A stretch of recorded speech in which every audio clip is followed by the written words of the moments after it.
Hey, everyone. Anthony Fantano here, internet's busiest music nerd. Hope you are doing well. It's time for an exclusive conversation and interview with the one and only singer, songwriter, multi-instrumentalist, and frontman of The Strokes. It is Mr. Julian Casablancas coming in after the release earlier this year of the band's latest full-length LP, which I loved. A lot of people in the audience have loved, and we're going to be asking questions about that and more. How are you doing, dude? I'm good. How are you? Good.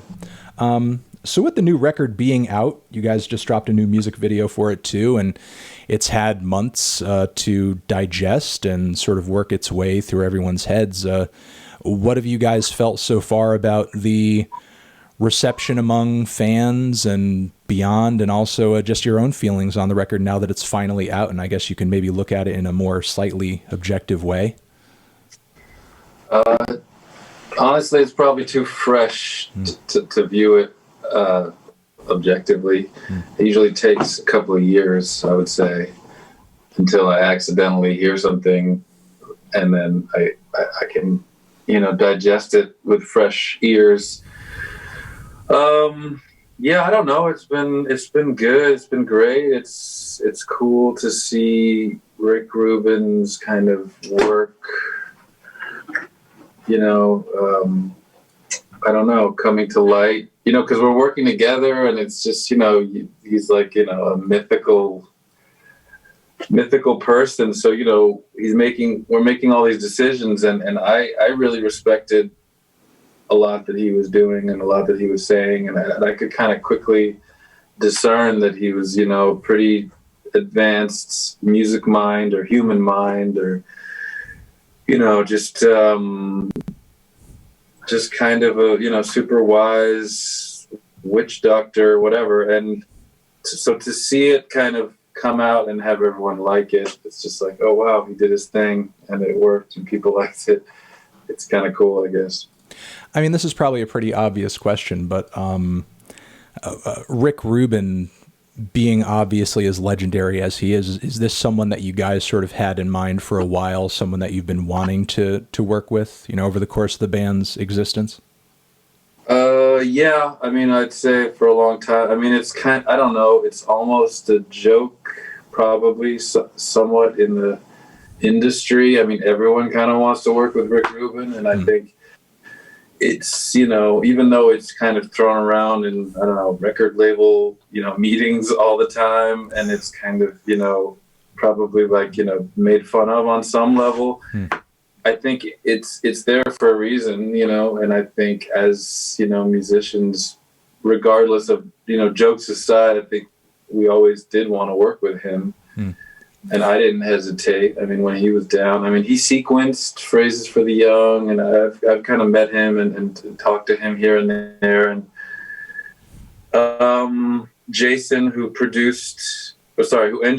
engineered, he produced, I guess, he produced Phrases for the Young. He engineered this record. He's worked with Rick. He's very close with Rick. So, I don't know. It's been a dream, I guess, for a while, but didn't know what to expect, but it was great. And I think we all we're hoping to maybe, dig in and work again now that the kind of, barriers or, I don't know, polite kind of, the kind of the politeness and the carefulness you have when you kind of meet and work with new people. I think, we could probably kind of dig into other deeper levels now. And what would you say for this new LP and kind of where the band was at that point when making the record kind of changed conditionally that allowed for that opportunity to finally be able to work with Rick and do a record with him? Sorry, what do you mean? Like why or what conditions? Yeah. I mean, if it's something that you guys have been sort of like, hoping to do for a while, like what was it about this album and this situation that kind of created the opportunity? I think he just liked the song. I think he just liked the demos. I mean, I think because we'd send him stuff before, and I think we kind of joked with him, and I think he's too polite to say it, or not polite, but Yeah, I think he just connected to the songs. I think felt like we were ready. You know, he probably meditated and saw that we were ready to embrace his wisdom. I don't know. Well, it was up to him, is my point. Well, I guess speaking of that, like, was there, I don't know, I mean, how would you say, because you guys have made so many records already, like, how exactly did throwing Rick into the mix change the process, or what kinds of ideas was he bringing to the table that just kind of made this experience or the record itself radically different from anything you've done in the past? Well, I mean, I'm okay. So I'm pretty, jaded, and I guess it takes kind of a lot, I guess, to impress. You know, in the music world, I mean, I respect people and like working with people and have an open mind, but to meet someone who's going to kind of like blow your mind on a musical level with how they like think and approach things is pretty rare for me. So I think it wasn't just the name that would have done it. I mean, I believed in him, or it's not like I doubted it, but you don't, until you see it, you don't, it wasn't like I just was drinking the Kool-Aid before I met him. As soon as we started talking, I just saw it was just kind of a simplicity, I think, in all things of it's, I think when you become so wise and you've tried so many combinations, I once asked him, I said, why are you so in tune with the universe? And he said, just because he's tried everything, and he's just, and it's kind of goes to all things that I've always believed in, like work ethic and all that, blah, blah, blah. But, I think it started with simple things. Like I wanted to record in the live room, and, cause I liked kind of, I'm talking to the band a lot, and sometimes I'm playing the guitar, and it's just easier to communicate and feel it. And I kind of wanted to set up my mic, and he was like, oh, set up in the, live room, as in the vocal booth, and I kind of, it's kind of like, not like cheesy, but, it's like just traditional, like rock documentary or movie, you go in the vocal booth. And I used to, kind of think that was cool, but whatever. I was not so into it. And, but he was kind of just like, it's so dumb and simple and straightforward, but he was just like, well, if you do anything really cool, it's just isolated. And, you could tell that I didn't want to go in the booth, but he was just kind of like forcefully like, just go in the fucking booth.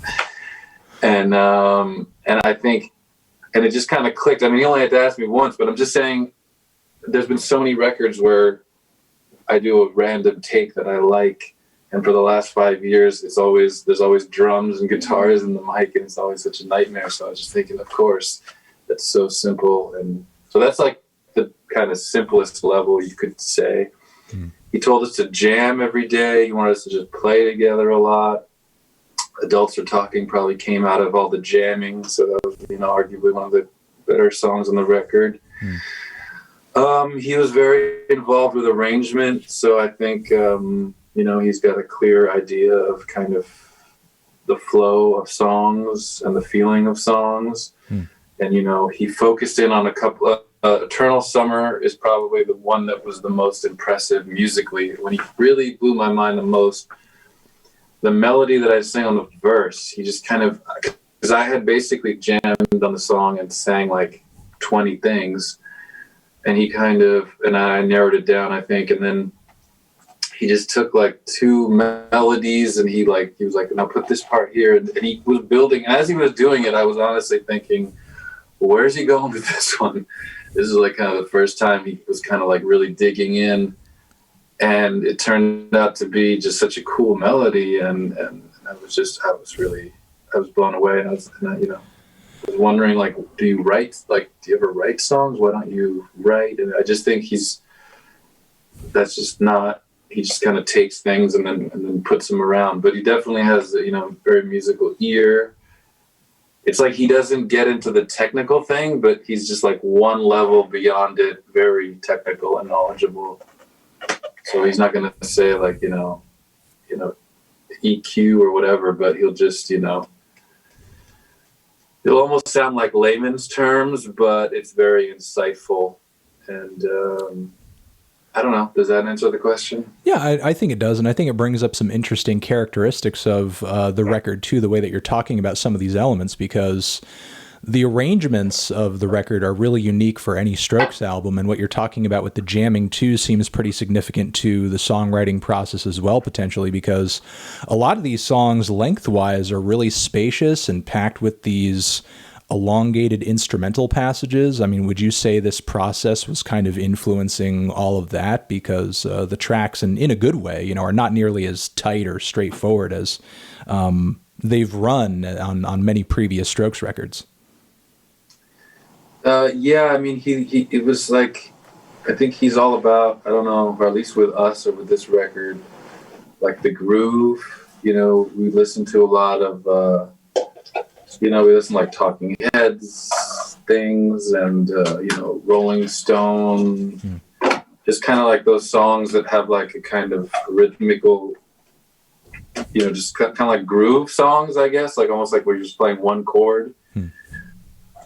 And I think he was gravitating to a lot of that stuff. He would just feel like something felt good. And then those kind of parts would I think we left the arrangement essentially to him. I mean, we did it together, but he would say like, I think it should happen 8 times. And well, sure. Considering the groove thing, a song that kind of sticks out in a unique way in that regard is At the Door, because of how stark and sort of stripped back that track is. Which I think also kind of plays into the simplicity that you were talking about earlier in terms of what you were doing with Rick. I mean, what exactly kind of drove that song to the point where I think musically and songwriting wise, it does resemble a lot of what you guys have done in the past, but as far as the instrumental arrangement, it's just so bare and it's just so simple. And I think it makes a lot of your vocals and what you're saying on the song so much more intense too. Well, that song, I mean, that song probably had the strangest, because that was a song that Paul, he's a friend, and he was, I guess technically he was the guitar tech, and he was, and I was staying at the house. I was staying at Shangri-La. They had like a room there, and he was also staying in one of the rooms. And so we were just kind of there at night, late at night, and he was just, I think we were just jamming, or he was just playing, and it was basically, it's his song. He wrote that thing, or it was the acoustic, it was on a guitar. It sounds like a keyboard that Nick is playing, but it's actually a guitar. One of those digital, what are those crazy things called? Digital guitars. But anyway, I thought it was going to be kind of like More Than Words, like extreme style, like an acoustic guitar, and but the sound, Jason brought in his digital guitar, and then we were trying to get, I really liked the verse, and we tried it with different parts, and we would show it to Rick, and he was like, no.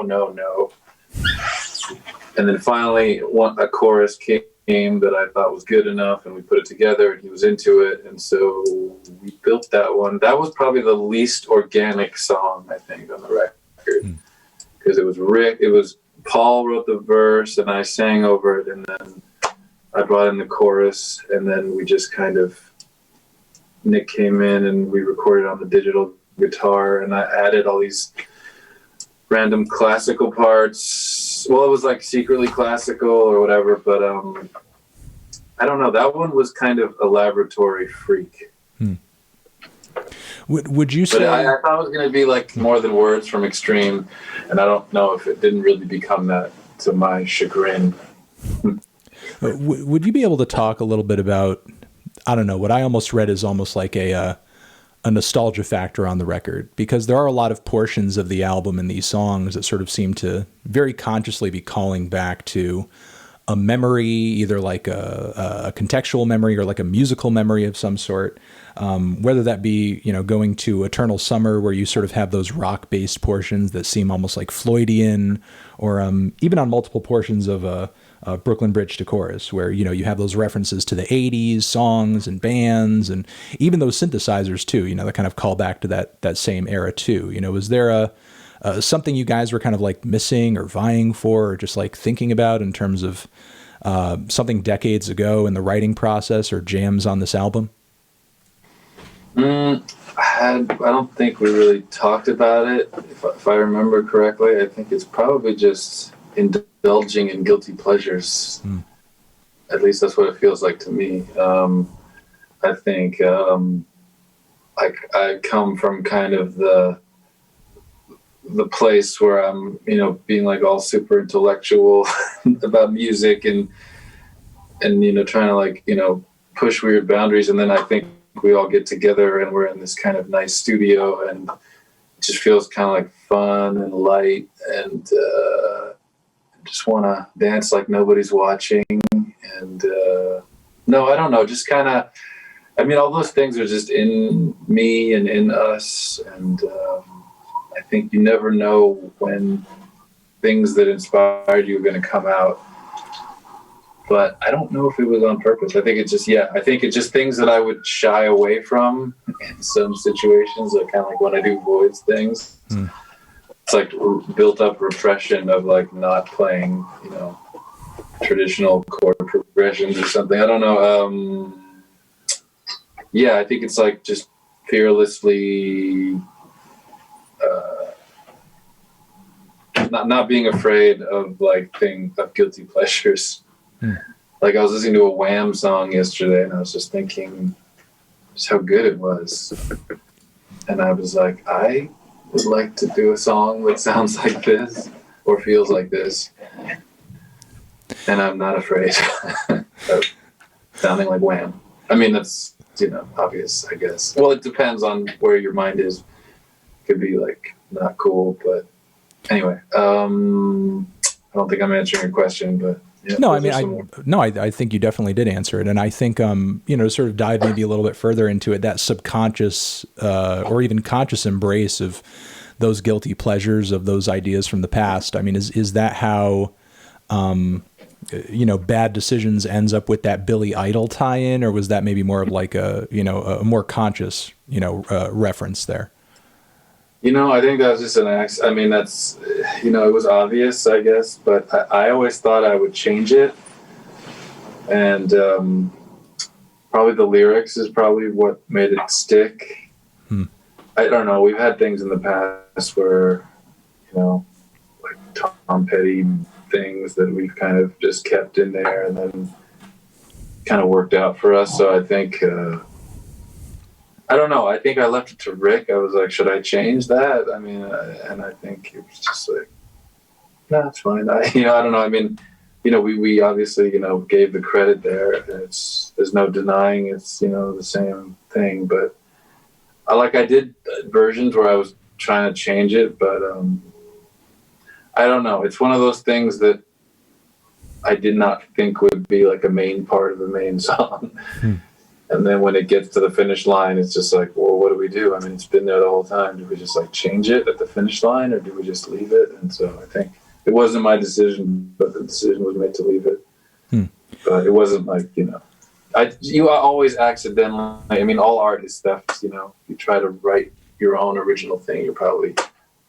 Everything we do is everything about our behavior is imitation of things we've seen. So it's really, even when we're trying to be original, it's like, your body's interpretation of a reflection of something else.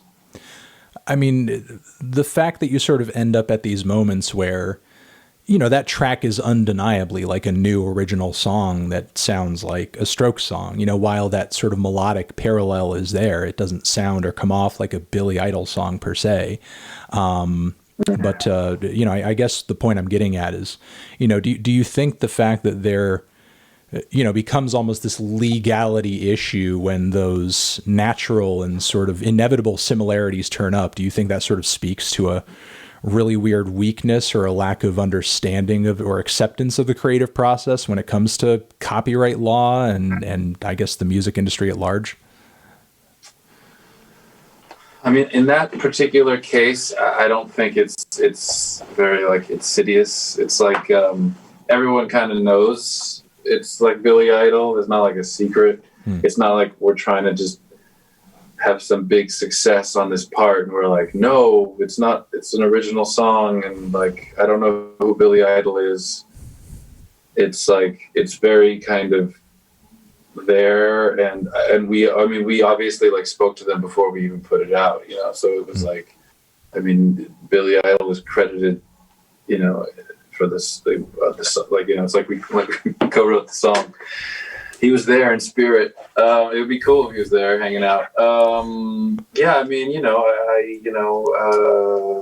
I like Billy Idol songs. It's like a respectful. Also, we live in this era where there's so much sampling, and I think the kind of sensibilities of 20, 30 years ago are a little different too.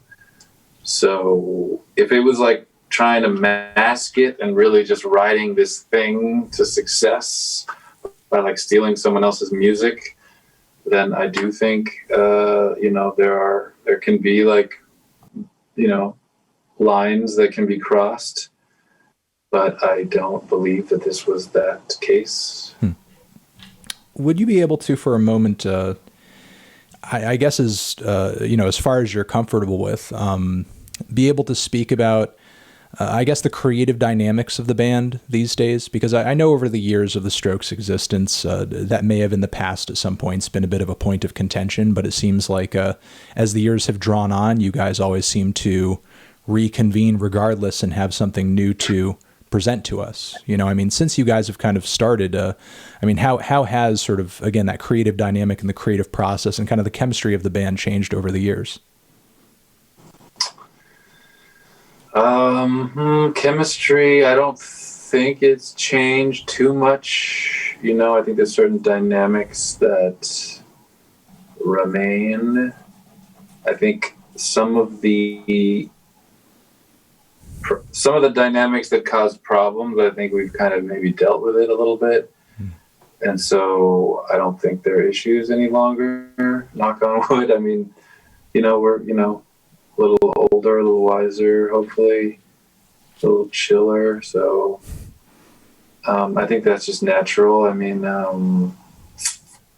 when you play so much with the same people, I mean, it's,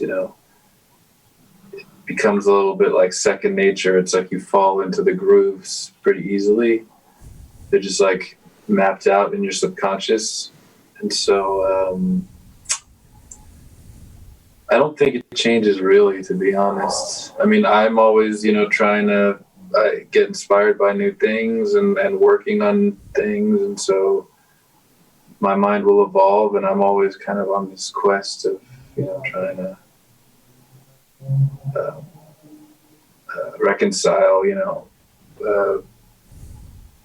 cutting edge art and, commercial success. So, yeah, I don't know. And being able to infiltrate, have political stuff be a little more overt.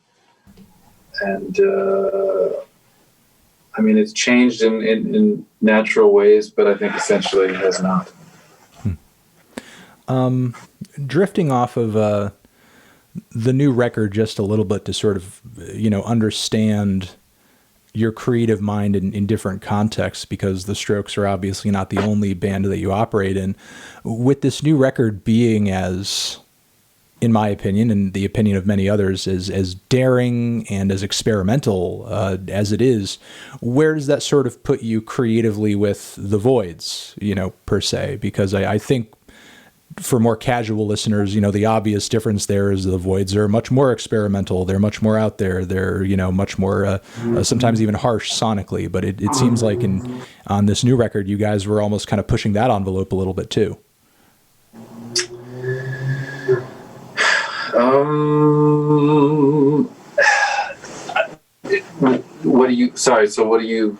Can you?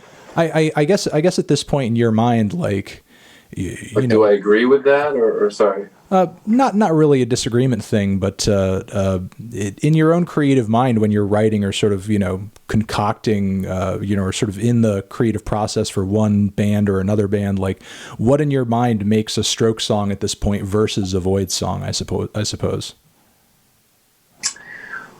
Well, I think at this point, they're both kind of, you know, like they kind of generate music on their own. So I've almost tried to kind of write less because I have so many songs and no time to record them. So I think a lot of times, like, it's kind of, there's like an organic thing happening in each now where like the songs just kind of, you know, coalesce on their own more than me bringing in a song and like starting it from scratch. I definitely have parts that I bring in or work on that I think, it's funny because sometimes I'm not even right. You know, I'll think something is better for one band, but then it doesn't work, and then it works for the other band. So that happens sometimes, more rarely than before, I would say, but I'm assuming that might still happen. Sometimes I'm working on a Void song and then I'll play with the Strokes, but then, like, you know, as we're playing, like, that idea will kind of come out and vice versa. And I always have to like explain to each band, like, and not like stealing from one band and like giving it, just in my mind. And, you know, I'm just kind of, so sometimes it's just location.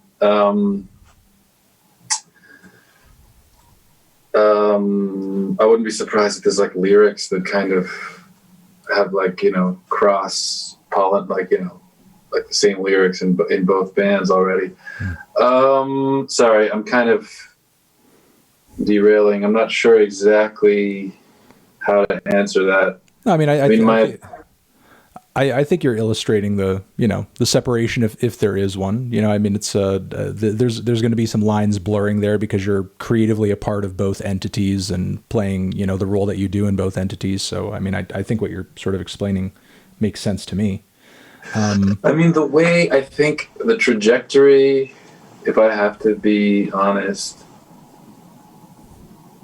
and I know it's like weird for maybe Strokes fans, and that's, you know, I don't know, it comes with the territory, you know, like most artists I like, you know, always have like many phases where they do cool things and all their fans hated them for it, so I don't take it personally. But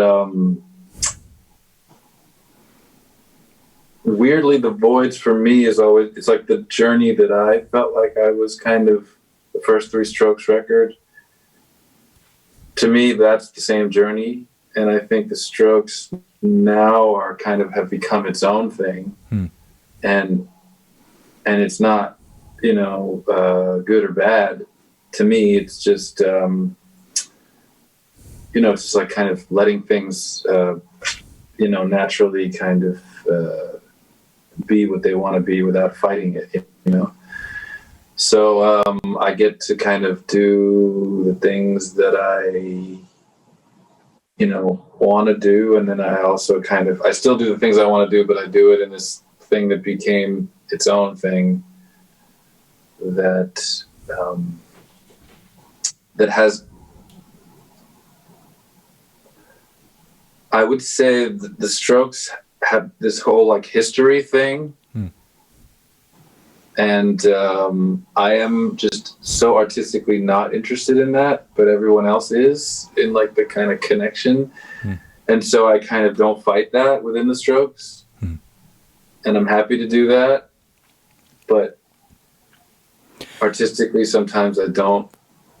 That's not like what my fantasy is. So I think I also have outlets where I can just do, you know, whatever I want to do. But hopefully they'll both kind of start to blur more and more, and you know, there'll be weirder Strokes things, and then there'll be kind of more mainstream Voids things. I mean, we'll see, because now, like I said, they've both become these like new creatures that are their own things, and I enjoy doing both. And I'm excited to work on new songs.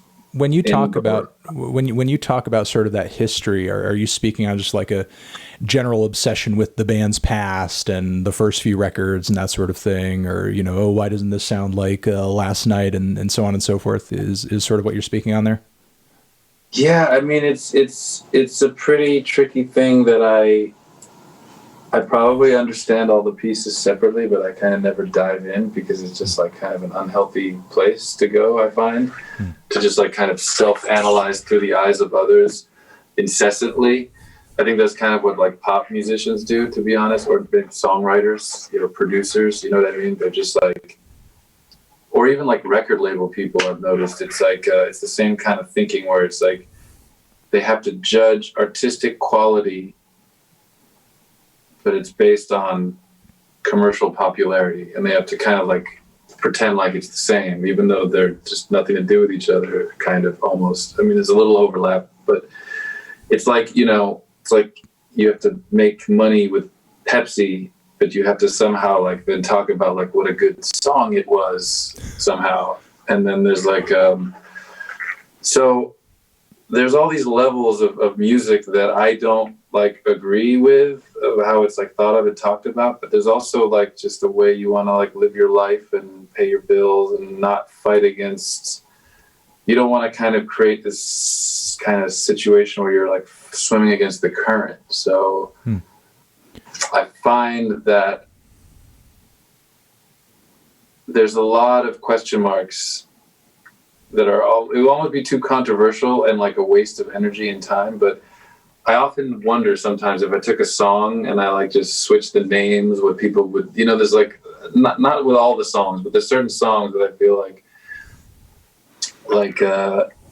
just by changing the name, it would just, the whole thing would be like, oh, this one is so, like if you put band A or band B, it would change the you know, what a like reviewer would be like, this was so much darker than I expected, or this is so much lighter than I expected. I don't know, there's a lot of like that I don't get into. I just like to judge art on its own, and I'm not interested in what I did before. Well, to speak hypothetically, do you feel like you know, in that very scenario that you're citing, a record like Come Down Machine would be, you know, more critically praised or something like that? Like if it were just a different band, or if it were just presented in a different way, do you feel like the reception of that would have been like a little bit warmer? Well, Come Down Machine, I mean, those are different. Those are Come Down Machine and Angles are that's a tricky one for me, because that was a pretty weird time, and we had all these like contractual things. So it's like you're trying not to kind of, you know, sabotage your name, but you're also like trying not to kind of lose too much energy in like a kind of toxic environment. And I think, or like expunge too much energy. I don't know what the right word is. So, you know, I think there was a lot of things that were cool on those records that I liked, and I worked on them and stuff, but there was just like, I think we hadn't dealt with certain issues. So creatively, there might have been some things left on the table, and I don't know. I don't understand those albums. So I don't really, I like some of the songs, but I don't, you talked about perspective. I don't have perspective on them yet. And, you know, before we start taking some fan questions, I mean, at this point, and I know you've commented on this sort of stuff in the past to a degree, but, you know, what would you say is sort of your perspective on, you know, the early stuff? I know personally and creatively, you're in a place where you want to push forward, and, you know, you want to do new things and try new things, and you don't want to seem obsessed over your past. You don't want other people to be obsessed over your past, but looking at it with more distance, with those records really pushing 20 at this point, is it easier to kind of, as I asked you earlier with the new record, look at them objectively, or maybe even like enjoy them almost as like an outsider? I mean, I probably no, because I still play the songs live, so I don't think I can enjoy them. But it's not about. I mean, it's not about like being obsessed with the past or not wanting to be obsessed with the past. I think in my own world, as soon as I'm done and the song is like done, I kind of like exhale, move on. And I'm not saying like I still don't mind playing the songs live, and I don't like disavow them or hate playing them, or I don't have any kind of negative connotation. It's just how I work. I'm just, that's just, it's like I think even before we put out anything, if ever I wrote something good, it's like, it's unhealthy to kind of just like, if you sit around just like, oh, the song I wrote is so good. That's like, that's just a one-way ticket to not ever writing a good song again for me. And I feel like, even if you write Bohemian Rhapsody, you have to just kind of see what you didn't like about it, or kind of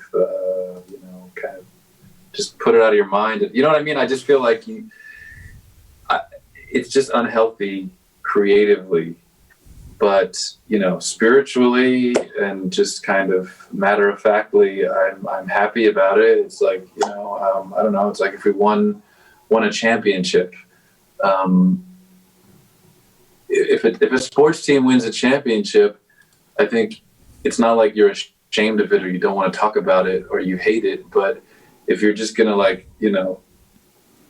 it's not like what you think about all day. If not, you'll never win again. You know what I mean? You're always. I mean, you hear athletes talk about it all the time. It's the same thing. You kind of like gotta put it aside and like focus on the new thing. Like it's a new challenge. So I think it's as simple as that. All right. Taking some of the questions that you guys submitted through the Q&A tab underneath the stream on Twitch. Nancy has rabies, has a question about the new music video that you guys just dropped. Whose idea was it to recreate the punch with Fab in the music video? What exactly kind of drove that idea? I can't remember. It was either Fab or me. I don't know. Just Major League is a classic movie, and I think we were just thinking of that scene in Major League when they're celebrating. And it was just, we were just brainstorming like silly ideas of what to do. But Major League, I recommend that movie. Classic. It is a classic. Crisis Actor wanted to know if you had any thoughts personally on Will Toledo's Car Seat Headrest, especially considering that band, that project sort of seems to take a lot of inspiration from many Stroke songs across the discography. I don't know how aware you are of a lot of these newer up and coming groups that seem to be heavily inspired, by a lot of the band's early work.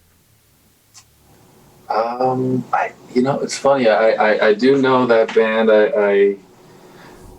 I heard of them a while ago, but I can't remember right this second. I can't remember something.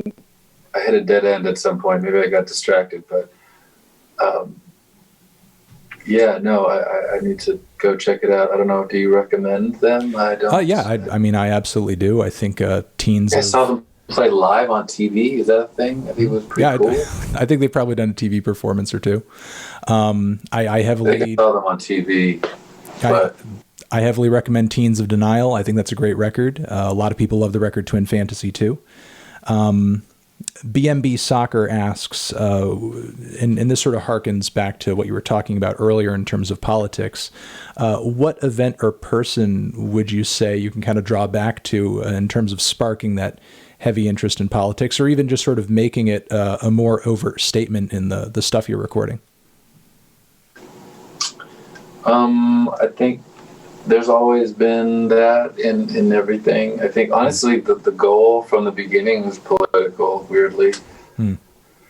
I think, music, because the goal of trying to do something that's artistically inspirational and also has commercial success. You look at things, I always just, Star Wars and Thriller are like the kind of obvious ones. those kind of things to me, I feel like inspire a lot of kind of positive action and behavior in the world, and I think that like we've had songs like New York City Cops and a lot of like lyrics that were political from the beginning. And I think I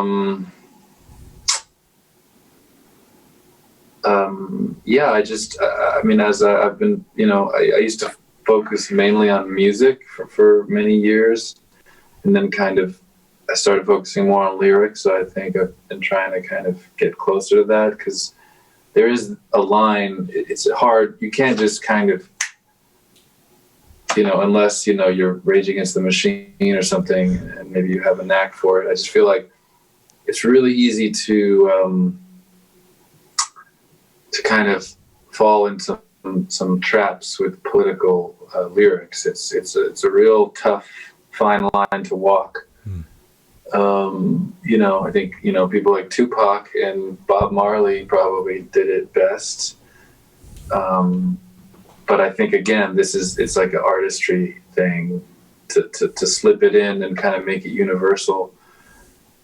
It's like taking really good poems and just setting them to music. It doesn't work. Sometimes very simple language works more. So it's finding that sweet spot. It just takes a lot of years, I guess. And so I think I've gotten a little better at it, and I'm still, working at it. But I think to get a message that's powerful and universal, and also, inspires you and kind of makes you forget like the negative things and kind of gives you energy to do good things is, it's a magic trick that's pretty hard to learn.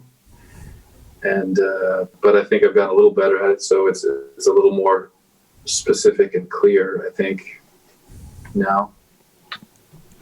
You still don't want to ram it down people's throats, though. Oh. Yeah, I mean, crossing over that I guess that preachy border can, leave a lot of people sort of turned off.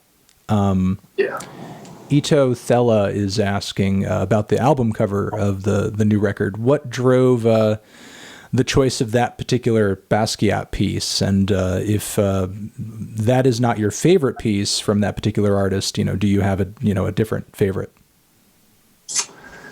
I mean, that's not my favorite, but I mean, I like a lot of Basquiat paintings.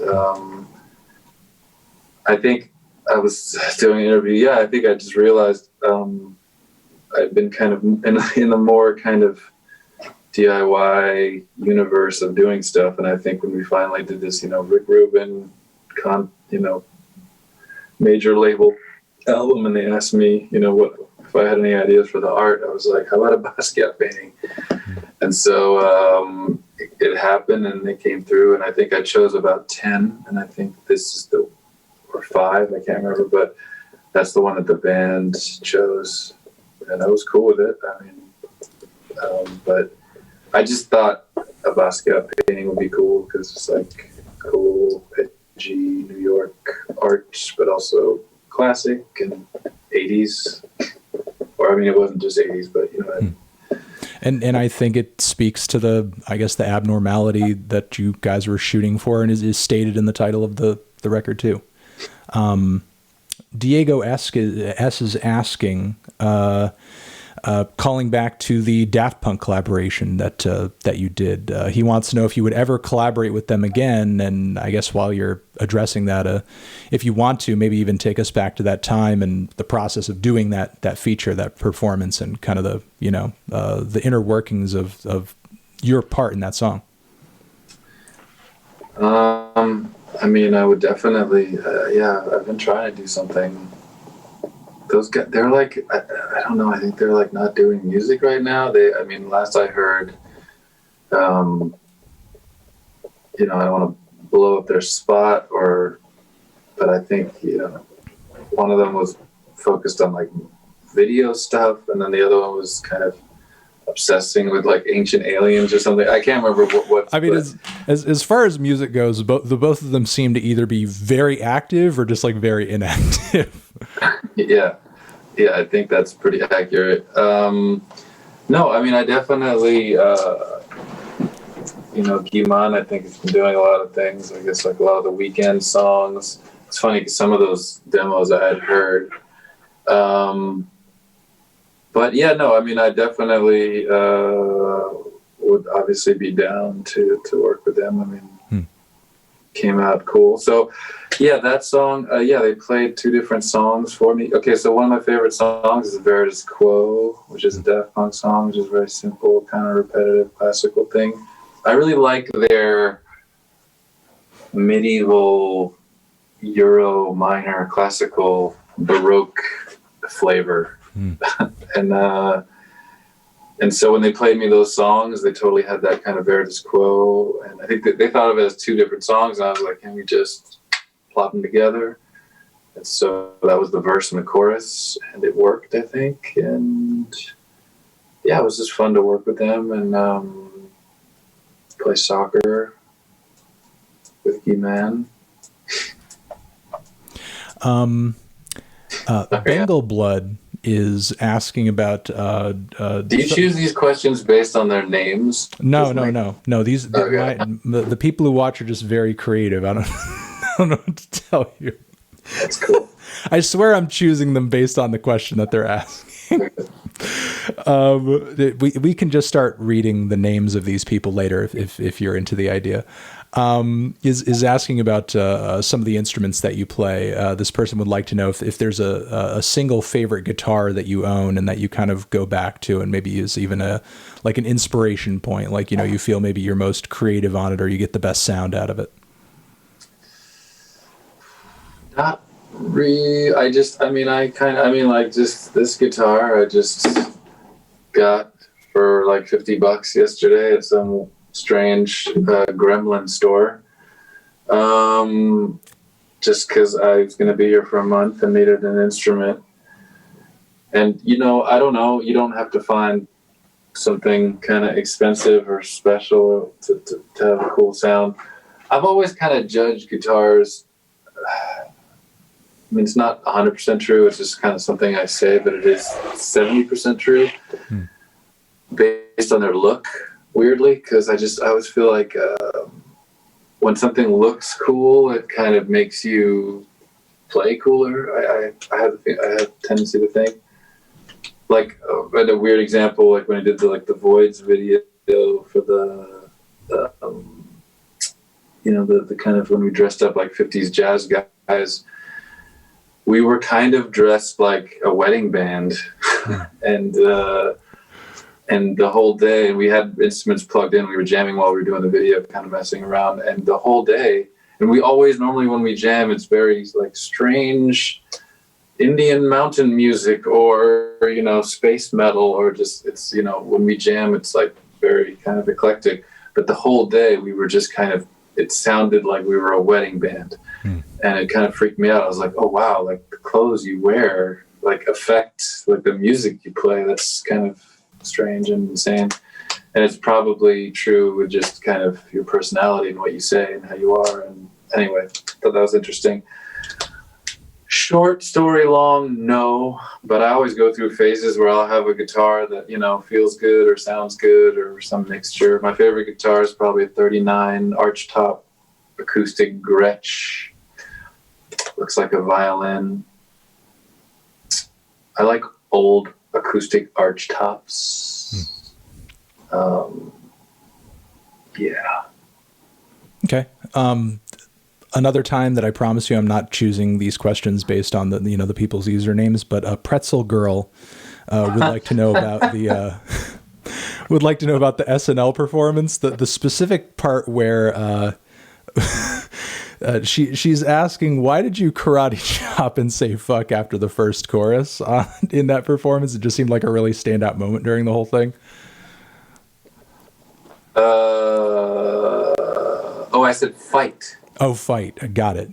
Oh, yeah. I don't think they did it. I was telling them to, because I didn't want to bust their balls at SNL, because I feel like just to get the sign to say obey and will be visible was like kind of a whole thing. But shout out to They Live. But yeah, I was thinking like the guitar parts are like very back and forth. And so I was just thinking like maybe they could go like camera, like, you know, like go like Albert to Nick to Albert to Nick. And I was even like thinking they should do like one in blue and one in red for like, you know, political things. Got it. So that's why I was like, fight, you know, but like guitar duel, like Crossroads, but didn't really come off. So just, I guess, sounded like I was cursing and doing karate. Oh, you know, well, maybe that's better. It's live, so you know it can't all go as planned. But speaking of that night, did you really give John Mulaney your coat? Is that really a thing that happened? Yes, I gave him 3 coats actually. You gave John Mulaney 3 entire coats? Yes. Was he cold? Yes. Like what drove that? Yeah, he's great. He's the sweetest guy, and his monologue was cool, political. I was like, yeah, I mean, he's a, you know, I'm a fan, and we were doing the I don't want to like, yeah, I don't know. I just feel like I had brought, because we were doing the show, and I had brought like different things, because I don't know, you don't know what kind of looks good, I guess. Anyway, so yeah, I think we were doing the you know, the ads, like the teasers, the bumpers, whatever, the, you know, the little joke segments. And he was wearing, I think, like a sweater, like a cardigan with like suede elbow patches. And that seems like, very much like his vibe. Yeah. And I was just like, come on. I was like, you want like a, like, I don't know, like a leather jacket or something? And I wanted to style him. And he was super down. He was like, yeah.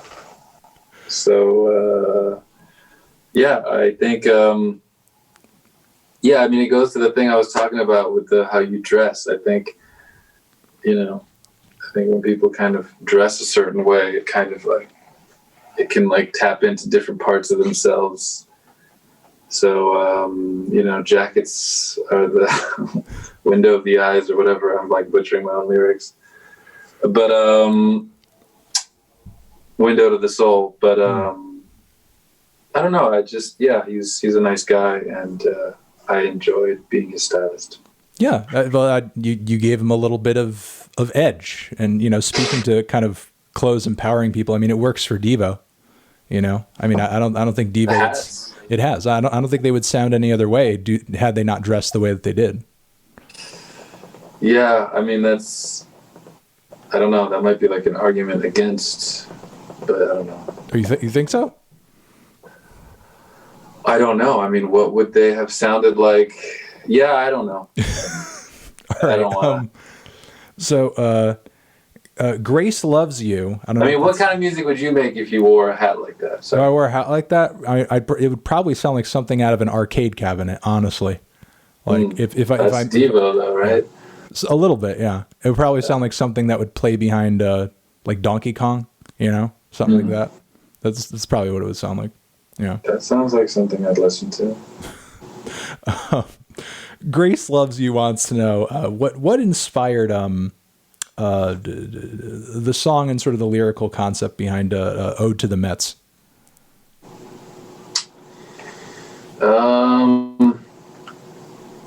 Well, I mean, I wasn't thinking about the Mets, but yeah. It was after their, you know, wild card game loss, and I was sitting on the subway. I was standing on the subway platform, just kind of humming a thing. And then we recorded the demo that night that they lost. I think it was a wild card game, and so our producer named it "Ode to the Mets" as like a joke. And I don't know. I always thought the name would change, and now I'm sad. I feel like I've said this story before, so I don't want to like repeat myself. But yeah, I mean, I grew up a Mets fan, and I don't know. I thought we were going to change the name, but Fab thought it had a cool meaning of like, things that let you down. And so, we ended up keeping it. But yeah, we really seem pretty baseball obsessed right now. But yeah, ironically, I've quit sports. And I haven't really paid attention to sports in years. It seems like a very consistent theme on this album cycle. It does. I mean, not that you have to answer or anything, but I actually am getting some consistent questions asking about the jerseys coming up in the merch store at some point. Just something to keep in mind. It's not anything you have to. Yeah, no, I mean, I think I was hoping that the Astros would just kind of copy that style because basically I got the chance to design my like dream baseball jersey. It was like 80s Astros, but like black. Yeah. And so, yeah, I mean, I think it'd be cool if they wore those. They look a little more futuristic maybe. So, but yeah, I mean, hopefully we can sell those. They are cool. Yeah. To close things up, considering the positive experience that you guys had with this new record with Rick, the positive reception as well, even the Grammy nomination too, which congratulations on, by the way. Are you guys kind of jumping back into the process of a new record, or are you going to kind of give this one time to breathe?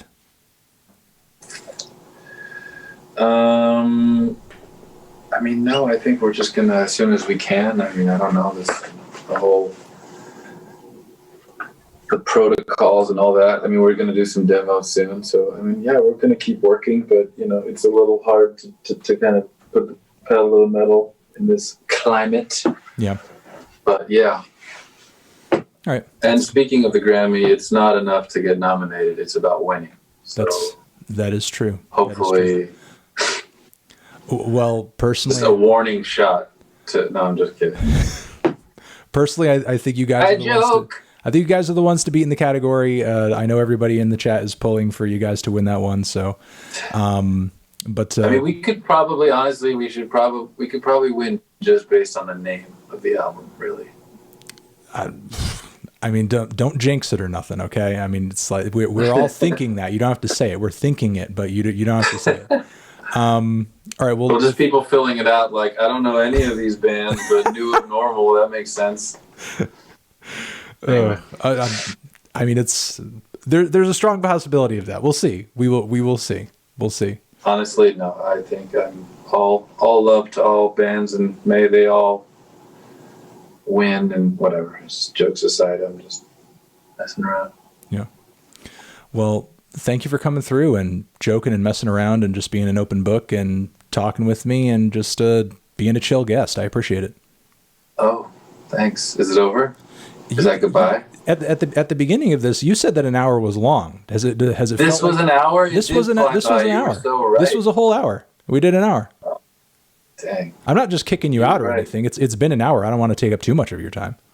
No, it's cool. I never learned to say goodbye, so I didn't know. Well, I mean, like I said earlier, we could just read some usernames if you're, we have Speedy Coco, we have I Don't Have One, Weird Fishes 74, Neeps, I don't know what that is. When you were starting, there were some good ones right off the bat.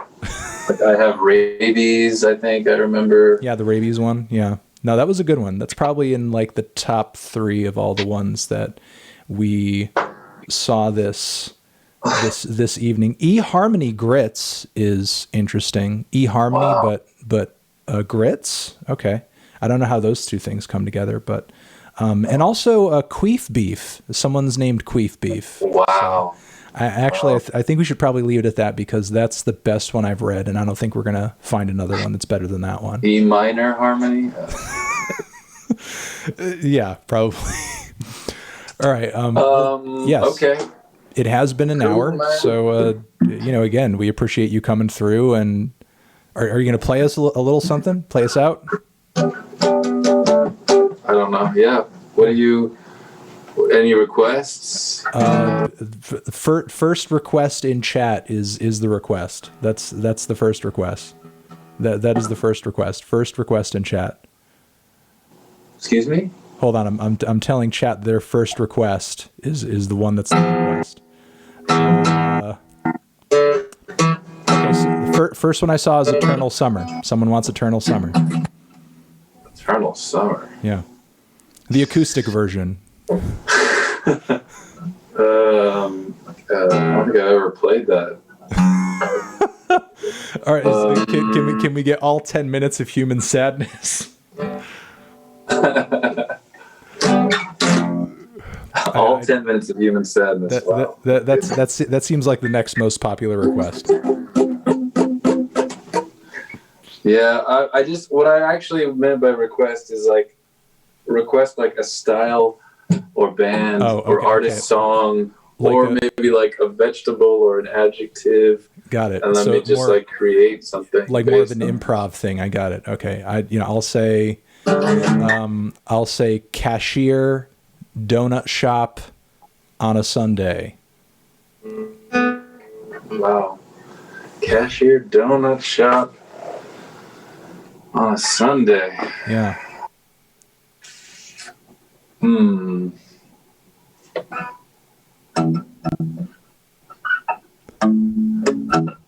Sorry. This is the problem is it takes me about 3 minutes to do it, and that's like, I don't know if you want to like read credits or YouTube intro. Give me a second to understand. Like, we're a patient audience, so.